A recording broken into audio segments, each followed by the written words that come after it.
some great at-bats for the Cubs today, especially credit to Elmore with that pinch hit homer. A very satisfying and good homer to see for a guy that I'd like to see kind of go against what people say a lot. I know that people don't really like Elmore, or he's also in a lot of trade talks, and I understand that, and I also involve him in trade talks as I talk about the deadline approaching. But if he really does make a mark in these next couple weeks and get some more playing time, it was good to see him get that pinch hit home run today. So now we're going to dive in to the last week of games for the NL Central, and we'll start with the Cincinnati Reds.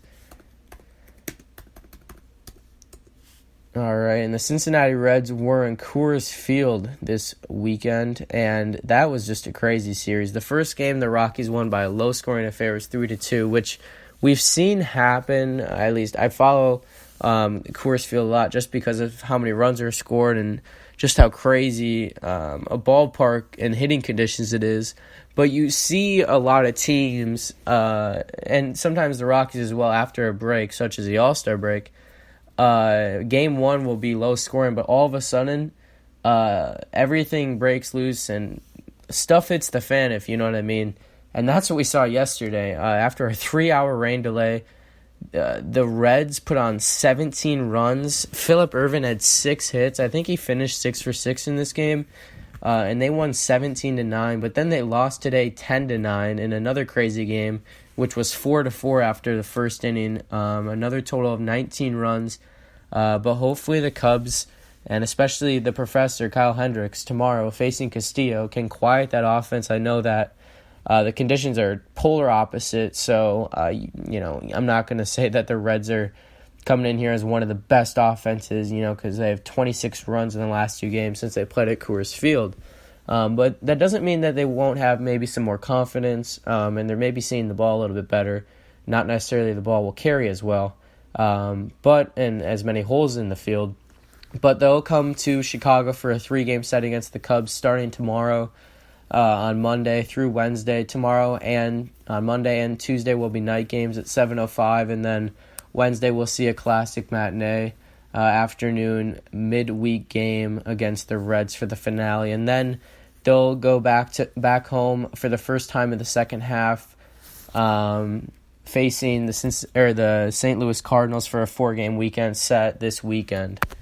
Now we're going to dive into the St. Louis Cardinals and what they've done the last their first series, I should say, since the break. And they played the Arizona Diamondbacks to start their second half, and they actually won 2 or 3 after dropping the first game 4-2. They won by the same score, different team winning though by a score of 4-2 yesterday, and then won today 5-2. Zach Greinke was bad, and Adam Wainwright was actually really good. I actually bet on Arizona to win this game today. I felt really strong about it, and it was good odds. But Greinke was not good, and the Cardinals actually won 2 or 3. Although they'll have a tough team and a tough 2 series here coming up against the Pirates and the Reds. I know the Pirates just got swept, but they're going to be in semi-desperation mode to get a win or maybe even 2 to start the second half, as everyone in the NL Central wants to stay close.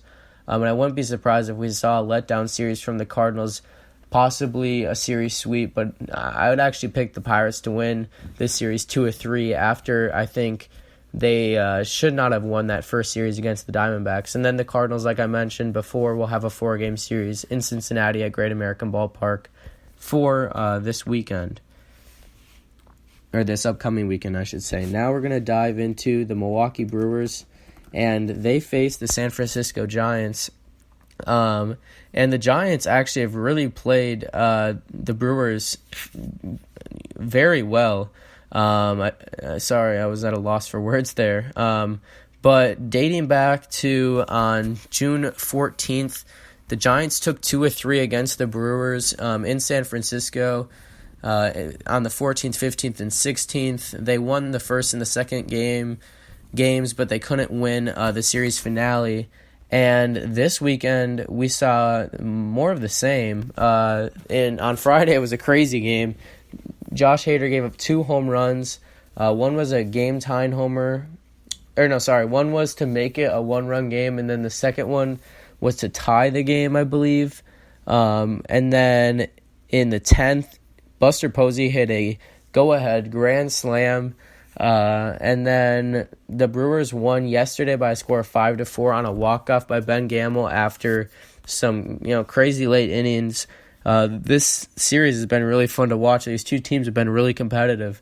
And then the Giants won today 8-3. So the Brewers still kind of struggling out of the break, and it won't get much easier for them as the Braves will come to town to Milwaukee starting tomorrow for a 3-game set, as the Brewers are 2.5 games behind the Cubs since the Cubs swept the Pirates this weekend, a big sweep for the Cubs. And then the Brewers will play the Diamondbacks in Arizona, which I think will be a tough series, a 4-game weekend series upcoming this weekend. So now let's get into the last team, and that's going to be the Pittsburgh Pirates. Obviously, we already went through what happened in their 3-game series, but I want to touch on their upcoming series against the Cardinals. They'll face the Cardinals, like I said, the next 3 days, Monday, Tuesday, and Wednesday, and then they'll have Thursday off before an interesting and it'll be a fun series between the two teams out east there in the Phillies and the Pirates. The Phillies will be going to Pittsburgh, and I think that'll be a fun 3-game weekend series to watch. Hopefully the Phillies can beat the Pirates, but I wouldn't be surprised if the Pirates have a nice week here after a disappointing first series back in the second half for the Pirates. And now we're going to dive into the Cubs' next series. We're going to see here if we can look into anything upcoming. Starting tomorrow, like I said before, it'll be 7:05 Central Time. First pitch as Luis Castillo with an 8-3 record and a 2.29 season ERA will face the Professor Kyle Hendricks, who's 7-7 with a 3.49 season ERA. Kyle Hendricks is making his third start back from the IL. And let's look at the first two I remember the first one was...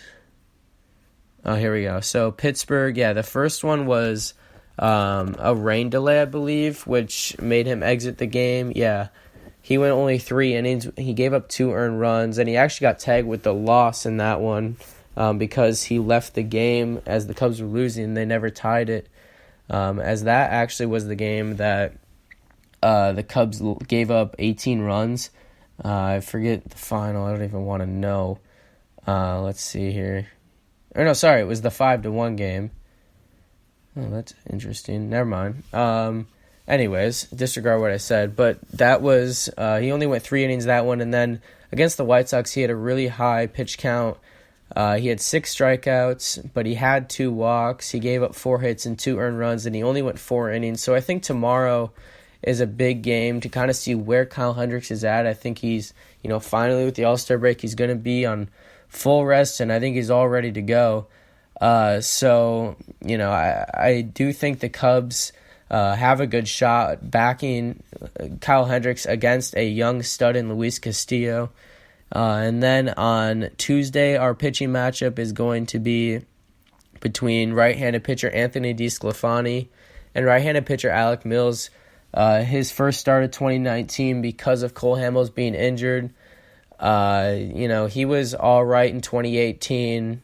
He had an 0-1 record with a 4 ERA and 7 appearances with the Cubs, but he'll be called up and he'll be making that spot start for injured Cole Hamels. And, this is kind of a toss-up. You never really know what's going to happen when these guys come up. I wouldn't be surprised if Alec Mills didn't really get roughed up and, he was able to kind of dance around the Reds lineup, give up a couple runs to keep the Cubs in the game to win and possibly even earn a win in his first game in 2019. But I also know that, we saw some bad Alec Mills at times. So you have to be cautious and, especially with our next series after that is going to be against not San Diego. Who is it here? It's not San Diego.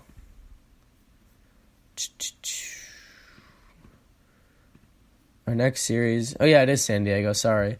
You wouldn't want, to put your bullpen in jeopardy. So it's a little bit of a risk, but I do like it. I think that he can succeed in this type of game because we've seen young pitchers do it. They dazzle kind of in their first game, and then they might kind of regress back to the mean or what they're usually pitching at. But that will be an interesting one. And then the finale, I'm not sure. Oh, yeah, we do know the pitcher. It'll be Yu Darvish making his second start of the second half, and hopefully he can continue and repeat what he did last time out with 6 innings, a scoreless ball, and 8 strikeouts. He'll be facing Sonny Gray, and I want to look at Sonny Gray this season against the Cubs because I believe we faced him at least once, maybe even a couple times. So in the first game on May 15th, he went 5 innings with 3 earned runs. He did give up 2 home runs. And then in his most recent outing on June 28th, he actually went 6 1/3 with 2 earned runs, and he won that game. So hopefully we can kind of stir up what Sonny Gray has seen of us this year, as he seemed to done pretty well. And as for Yu Darvish against the Reds, I think he's had at least one outing, and I want to say it was pretty good, if I remember right. Like a really good outing, but we'll see. His first game, he went 5 1/3 with 2 earned runs. Here it is, May 25th. This is not it. He did go 7 innings. He gave up 12 hits with 6 earned, though. That's not it. I thought it was 12 strikeouts. So it looks like, Darvish has struggled his 2 starts against the Reds. I guess the first one wasn't too bad. But hopefully, as of right now, it's going to be a tough series going up against Castillo, and then Grace had success against us in Game 3. And then you mix in that Game 2, we have a guy who hasn't made a start all year. It's going to be an interesting series. However, I do think the Cubs can pull out 2 of 3, and I think they have to because you can't lose all 4 series to the Reds so far this season. I know we said that after 2 series, and they lost the third, but I really don't think we are going to lose 4 straight series against the Reds this year. And then as for this weekend, we don't know any pitching matchups, but we'll be hosting the San Diego Padres for a 3-game weekend series. On Friday's game will be at 1:20 Central Time. Saturday's game is at the same time, and I believe Sunday as well. Let's double check here. Yeah, Sunday as well. And then so we'll actually have Thursday off, which I forgot to mention, and then we'll be heading out west to start a series against the Giants on Monday. So anyways, guys, with that, that's going to wrap up our 26th episode of the Ivy Podcast here on July 14th.